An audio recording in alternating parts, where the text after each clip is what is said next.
Assalamualaikum warahmatullahi wabarakatuh. Selamat berjumpa kembali dalam channel kesayangan kita, Amalan Rezeki TV. Apa kabar teman-teman semua yang dirahmati Allah?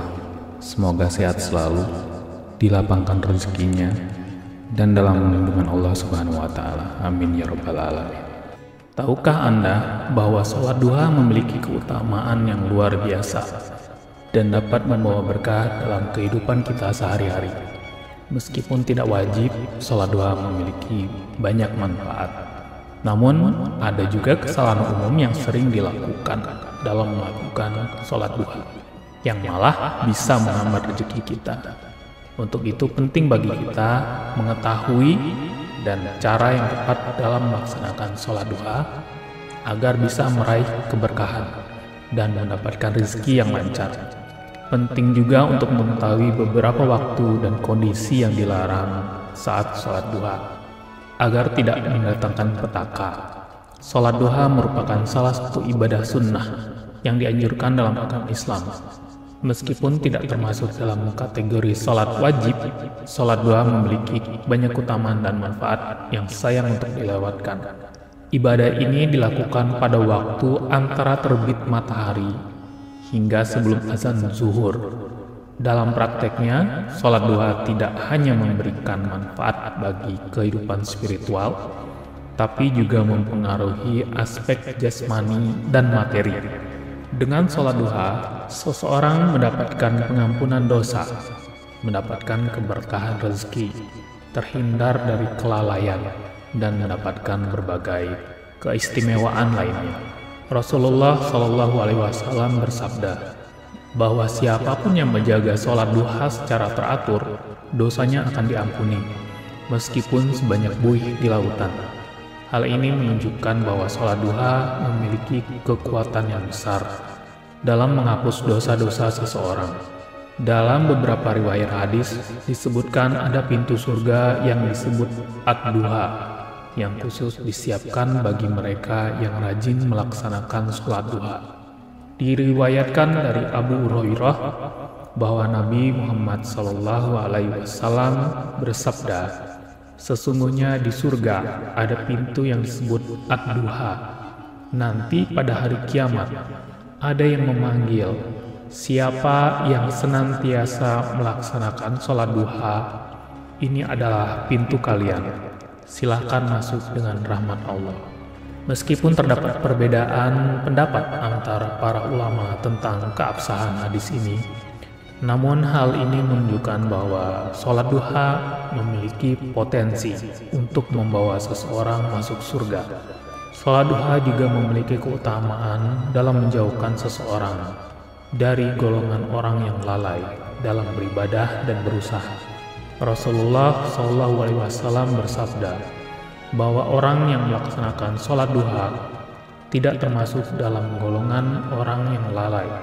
Dengan menjaga sholat duha, kita menunjukkan ketekunan dan kesungguhan dalam beribadah.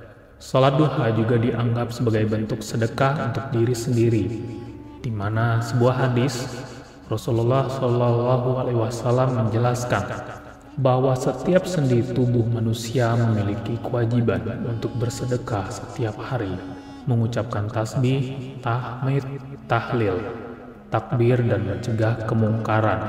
Semuanya merupakan bentuk sedekah. Namun semua ini dapat digantikan dengan melaksanakan sholat duha 2 rakaat. Dengan melaksanakan sholat duha, kita memberikan sedekah kepada diri sendiri dalam bentuk amalan yang mendekatkan kita kepada Allah. Manfaat penting lain dari sholat duha adalah Allah akan mencukupi kebutuhan mereka yang melaksanakannya hingga sore hari tiba.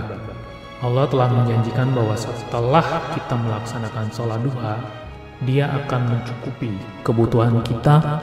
Hal ini memiliki rasa aman dan keyakinan bahwa Allah selalu merawat hambanya yang menjaga sholat duha. Salah satu kesalahan yang sering terjadi adalah ketidakkonsistenan dalam menjaga atau melaksanakan sholat duha. Beberapa orang mungkin hanya melaksanakan secara sporadis atau hanya pada kesempatan tertentu. Padahal keutamaan sholat duha dapat dirasakan secara maksimal jika dilakukan secara istiqomah, yaitu secara rutin dan teratur.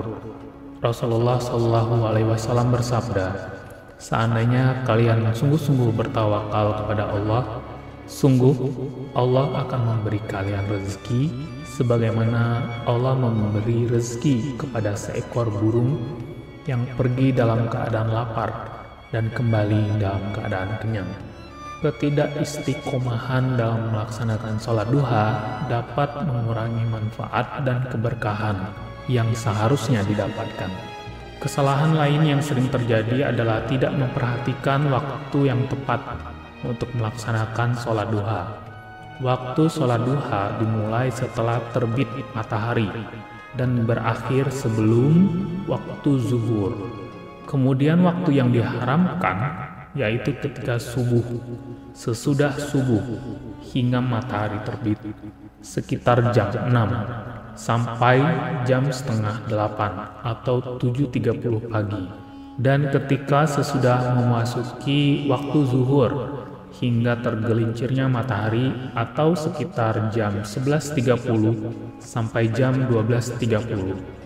Dari Ibnu Abbas berkata, "Datanglah orang-orang yang diridhoi dan ia ridho kepada mereka, yaitu Umar. Ia berkata bahwasannya Nabi melarang sholat sesudah subuh hingga matahari bersinar dan sesudah asar hingga matahari terbenam."